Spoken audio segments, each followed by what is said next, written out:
ఇవి ఆయన చేసి ఉండకపోవచ్చు, ఆయన తరపున ఏదో వీళ్ళు ఉంటారు కదా అసిస్టెంట్స్, వాళ్ళు చేసి ఉంటారు, థ్యాంక్స్ చెప్పండి అయ్యా అని చెప్తే ఈ మాట చేసి అంత మించి ఏముండదు అందులో. ప్రత్యేకించి ఇప్పుడు పవన్ కళ్యాణ్ గారికే అంతగా అంటే ఆయనకి తెలుసు ఆయన బలం ఏంటో తెలుసు, ఆయన బలహీనత ఏంటో తెలుసు. ఇండివిజువల్గా మీరు అన్నట్టుగా అర్జెంటుగా ముఖ్యమంత్రి అయిపోవాలన్నటువంటి ఆలోచన ఆయనకి లేదు.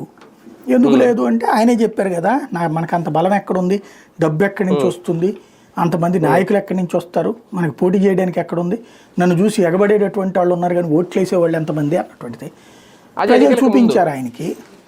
నువ్వు 21కి 21 సీట్లు ఇచ్చి ఆ తర్వాత ఆయన ఏమంటున్నారు, చంద్రబాబు గారి నాయకత్వంలో రాష్ట్రం బాగుంటుంది, నేను అండగా నిలబడతానని ఆయనే చెప్తున్నారు. 15 సంవత్సరాల పాటు ఆయన ఆ ఉద్దేశంతో ఉన్నారు.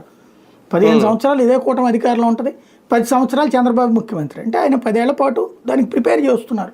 10 ఏళ్ల పాటు చంద్రబాబు ముఖ్యమంత్రిగా కూటమి ఉండాలి, ఇంకో 2 సార్లు గెలవాలి, అప్పుడు జగన్మోహన్ రెడ్డి పడిపోవాలా, అప్పుడు ఈయన కూటమిలో అడుగుతారు 10 ఏళ్ల తర్వాత, అయ్యా నాకు సీఎం ఇవ్వండి, మీకు 10 ఏళ్ళ నుంచి 15 ఏళ్ళ నుంచి ఇస్తున్నాను కదా, 15 ఏళ్ళ నుంచి 2014 నుంచి లెక్కేస్తే మొత్తం మీకు 40 దాకా ఇస్తానే వచ్చాను కదా, నాకు ఒక అవకాశం ఇవ్వండి అంటారు.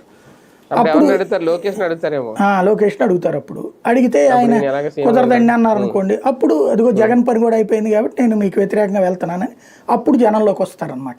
నేను ఇంతకాలం పాటు మంత్రిగా అన్ని నేర్చుకున్నాను.